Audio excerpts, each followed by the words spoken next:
Hi guys, this is Kuya Jason, ang new sales consultant. Ang video na ito ay para sa ating mga kliyente na OFW na merong kamag-anak dito sa Pilipinas na gustong kumuha ng car loan para sa kanilang mga anak, kapatid at magulang. At kung para saan ang Consolo Rise Special Power of Attorney.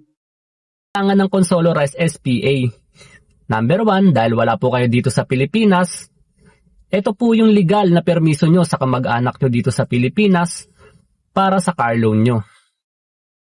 Gusto po kasi ng bangko na legal at otorisado ang pipirma para sa inyo at pinapapirmahan po ito sa embassy.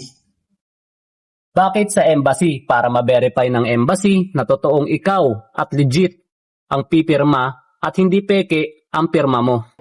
At para po sa ating mga bayaning OFW, ihanda nyo lang po ang inyong mga requirements at masaya po ako matulungan kayo na mapa-approve. Kaya kung nagustuhan nyo po ang ating video, message nyo lang po ako or tawagan nyo lang po ako sa aking number na nandito sa ating screen. At yun lamang po, ako ay nagpapasalamat, Kuya Jason. Salamat! Bye-bye!